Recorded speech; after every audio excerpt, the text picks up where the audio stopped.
মাননীয় প্রধানমন্ত্রী এটা কি করলেন? ঈদের আগেই ফ্যামিলি কার্ড দেওয়া হবে প্রশাসনের হাত দিয়ে, কোনো পাতি নেতার হাত দিয়ে না। ভাই ব্রাদার, মাননীয় প্রধানমন্ত্রী আমাদের জনাব তারেক রহমান সাহেব ফ্যামিলি কার্ড, আপনাদের মনে আছে, গরিব অসহায় নারী তাদেরকে ফ্যামিলি কার্ড দেওয়া হবে। কার্ড থেকে নগদ টাকা অথবা সেই টাকা সমতুল্যের পণ্য সামগ্রী পাবেন গরিব অসহায় মানুষ। এখন এই কার্ড হাতে হাতে তুলে দেওয়ার জন্য প্রশাসনের সহায়তা, 15 সদস্যের একটি কমিটি গঠন করা হচ্ছে, মন্ত্রী পরিষদে এটা নিয়ে আলোচনা হচ্ছে এবং ঈদের আগেই ফ্যামিলি কার্ড গরিব অসহায় মানুষদের মাঝে বিতরণ করা হবে, যেটা করবে প্রশাসনের মাধ্যমে। ভাই ব্রাদার, এটাকে আমি সেলুট জানাই এই সিদ্ধান্তকে। এবং আমরা চলে যাব নিউজের মধ্যে চলে যাব। আপনারা যে বা যারা ভিডিওটি দেখছেন প্লিজ ভিডিওতে লাইক দিবেন।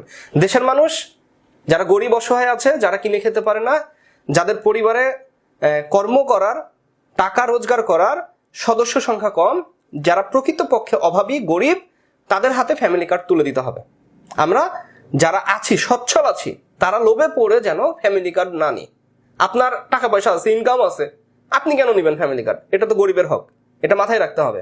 সকলকেই সচেতন হতে হবে এবং এই ফ্যামিলি কার্ডের মাধ্যমে আপনি প্রতি মাসে 2500 টাকা অথবা সেই টাকা সমতুল্য পণ্য সামগ্রী পাবেন। দেখেন নিউজে কি বলা হচ্ছে, নগদ টাকা পাওয়া যাবে ফ্যামিলি কার্ডে। প্রথমে পাবেন যারা, কারা পাবেন প্রথমে এই কার্ড, ফ্যামিলি কার্ড কারা পাবেন? দেশে 5 কোটি পরিবারকে ফ্যামিলি কার্ড দেওয়ার সিদ্ধান্ত নিয়েছে নবনির্বাচিত বাংলাদেশ জাতীয়তাবাদী দল বিএনপি সরকার। বৃহস্পতিবার 20 ফেব্রুয়ারি বাংলাদেশ সচিবালয়ে অনুষ্ঠিত এক অন্তর মন্ত্রণালয়ের সভায় এ সিদ্ধান্ত নেওয়া হয়। সভায় সভাপতিত্ব করেন প্রধানমন্ত্রী তারেক রহমান সাহেব।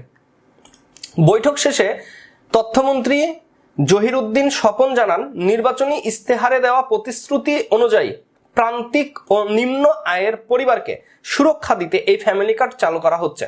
এর মাধ্যমে সুবিধাভোগী পরিবারগুলোকে প্রতি মাসে 2500 টাকা অথবা সমমূল্যের নিত্য প্রয়োজনীয় পণ্য সরবরাহ করা হবে। ভবিষ্যতে এই সহায়তার পরিমাণ ধাপে ধাপে বাড়ানো হবে বলেও সরকার পরিকল্পনা করছে। ধন্যবাদ।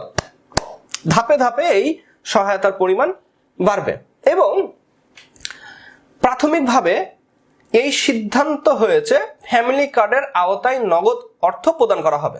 এক্ষেত্রে হতদরিদ্র পরিবার ও নারী সদস্যের অগ্রাধিকার বেশি।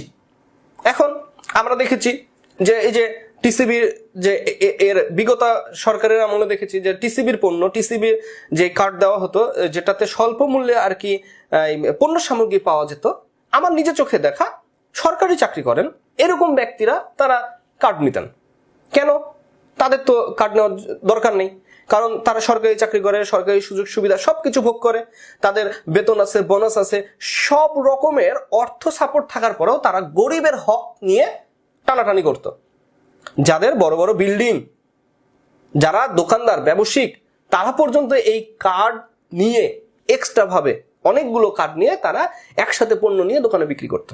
এরকম অনিয়ম কিন্তু আমরা দেখেছি বিগত আমলে। তাহলে এই বছর এখন নবনির্বাচিত যে সরকার, বিএনপি সরকার, মাননীয় প্রধানমন্ত্রী তারেক রহমান সাহেব, তার যে ফ্যামিলি কার্ড, তার যে পরিকল্পনা, এই ফ্যামিলি কার্ড যদি প্রকৃতপক্ষে গরিব অসহায় দুস্থ মানুষের হাতে তুলে দিতে হয়, তাহলে অবশ্যই সার্ভে করা লাগবে এবং প্রশাসনের হাত দিয়েই তাদের হাতে কার্ড তুলে দিতে হবে।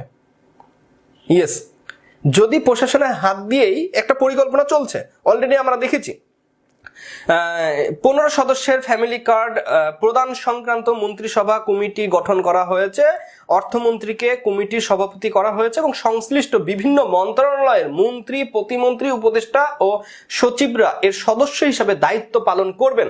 পাশাপাশি প্রশাসনের মাধ্যমে এই কার্ড দেওয়ার একটা পরিকল্পনা হচ্ছে ভাই ব্রাদার। এবং আমি বিশ্বাস করি যদি প্রশাসনের মাধ্যমে গরিব অসহায় মানুষের হাতে কার্ড পৌঁছে যায়, তাহলে দেশের মানুষ প্রকৃতপক্ষে যারা গরিব তারাই সেই কার্ডগুলো হাতে পাবেন।